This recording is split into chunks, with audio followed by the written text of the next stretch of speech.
Welcome back, everybody, and it is that time to take on the Road of Sacrifices. It's going to be fun, it's going to be brutal, but we're going to get through it. So, let's get some melee help required. Now, these guys are taking a few hits for us to take down, which is unfortunate. It would seem that they have some magic resistance, which means it's going to make it more difficult for us to get through. We've got a plunging attack available to us right here.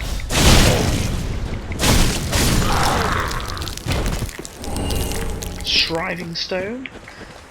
Ooh, Corvian great knife. Goodies are dropping for us quite nicely, which is great. And obviously, the thing to note is, again, referring back to older videos, you can just run past all of these. There is no need to fight them all if you don't want to. But for those just joining us, welcome to Joe Howard channel and the walkthrough. And we are going to clear our way through this whole area. Now we've got two over there. One of them, I think, has a great scythe, and he's the one we want to kill first. You're not aggroing, are you? Right, cool. So hopefully we can get straight in there and take him out first.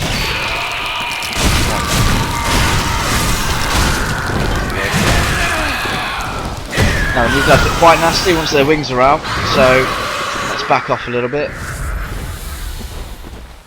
Well, will you please lock on?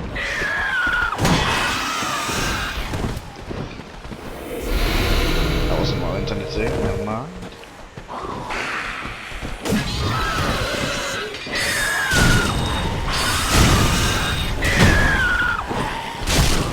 Whoa, what are we doing? I don't know why I put a weapon away there, but don't do that if you're also going through this area. That was a bit silly. Sorry about that. Some extra soul items for us. Right then, so this guy's a little bit different. He's going to let out a big scream. Now, that would usually be a pretty bad thing. Wow, don't do that. Let's get the backstab on it. Whoa, come on. Come on, puppy. Oh, he's killing somebody. Where did that come from?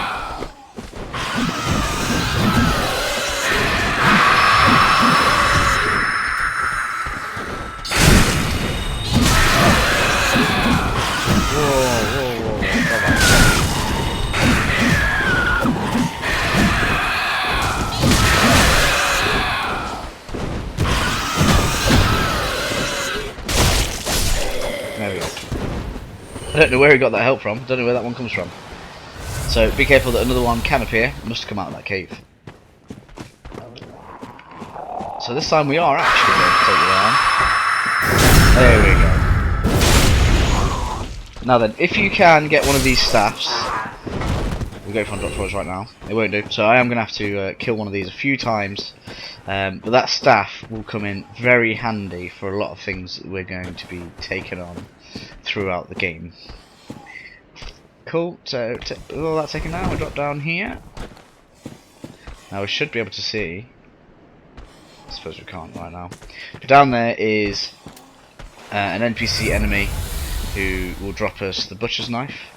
It's no good for the int character, but if you're playing as strength, then that is going to be highly useful for you. Let's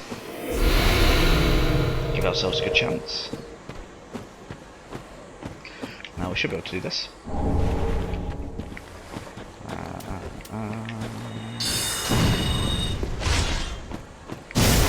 Okay, she doesn't care about our magic apparently either. Come on. Are you coming round?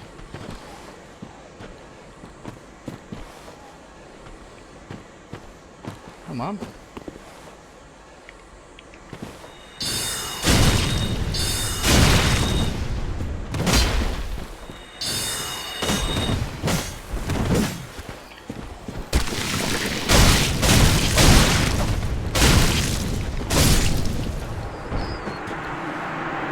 And there is the advantage of the rapier. It's a little bit faster than your old butcher's knife, gal. So, through this way we go. I'm going to pick up our item down here. Got the Brigand set, and then further on we should have the Legion scimitars. Oh no, Brigand. There we go, Brigand twin daggers. Got it right in the end. Sorry about that. I hope I didn't get anybody too excited. And I don't know what the mechanic behind this is, but somehow my Ashen Estus flask has been restored. So I don't know if this is what triggers it. I'm playing offline, so it's not a return of one of the mechanics from Dark Souls 1. Honestly, do not know what's happening with that. Alright, let's get you down. No.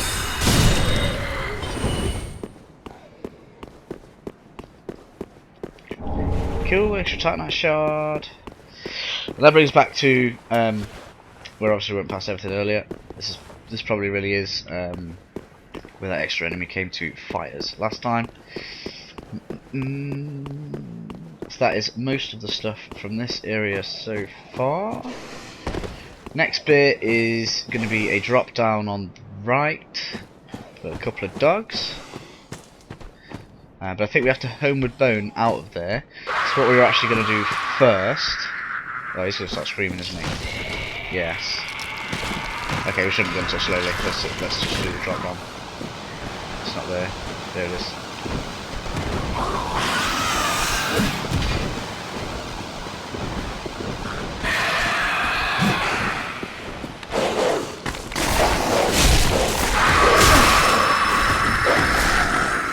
Wow, that dog's a bit different to this. Oh man, dogs.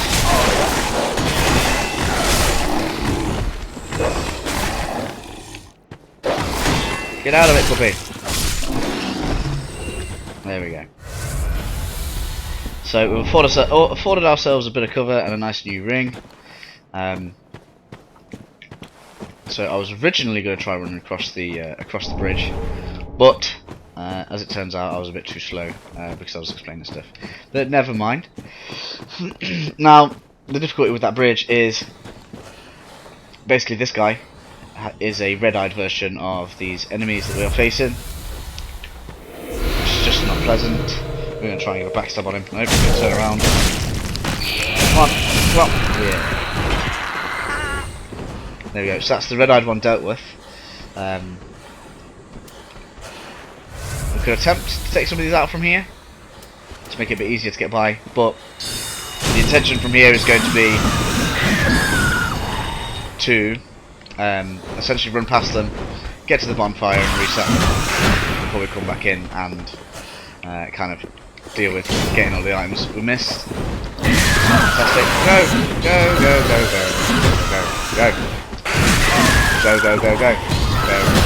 Leave me alone.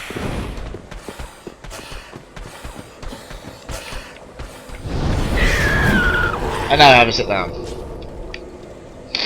Cool. So with that, we've obviously now got a much better chance and starting point for kind of dealing with all this stuff over here. So we're going to deal with you first. Now the enemies actually don't attack you until you get too close to them and cause them to get their wings out. That one, however, will make them get their wings out. So we need to deal with this one first.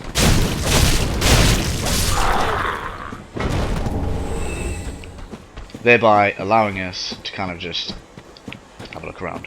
But that is everything that is on the ground and that we want to collect from this area anyway. What I am going to do though is I'm going to kill this enemy a few times to get his staff. It's called the Storyteller's Staff, and the reasoning for that will become apparent later. Basically, it's got a pretty good trick for getting rid of some of the rather dangerous enemies in the game. So we will be picking that up. So as always, I will do that off screen and then just kind of show you me picking it up, because I don't really think you want to watch me just kind of run up and down these steps for however long it takes for it to drop. Obviously, again, we've got the rusted coins that we picked up earlier, which will obviously help it drop a bit faster. So I'll see you in a couple of seconds. Obviously it's not going to feel like any time to you, so let's get on with that.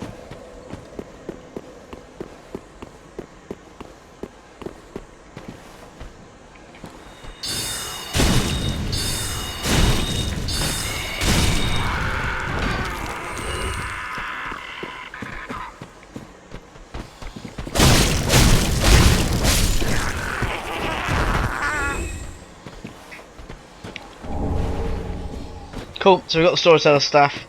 It took us a few attempts, but I'm going to show what that does now. Hopefully it doesn't require loads of strength, well, more strength like the other one does.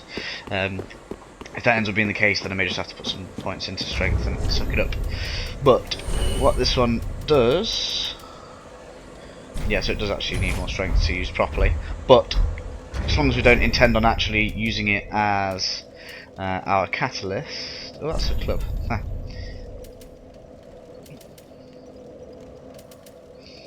There we go. So, no, that one doesn't actually require very much strength at all, so that's fine.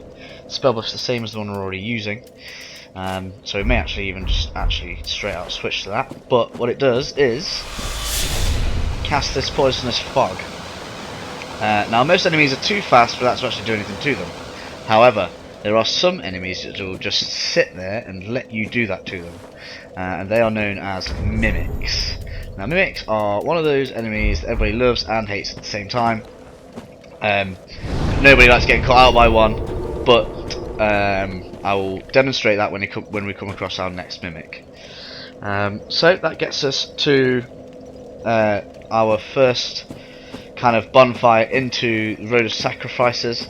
We're going to be heading out into this big swamped area next, where we are going to fight the Crystal Sage at the end of it, and head into the Cathedral of the Deep afterwards. But we're going to go around, collect a load of items, kill a load of stuff, kill a crab, all that kind of stuff. So I'll catch you then, guys.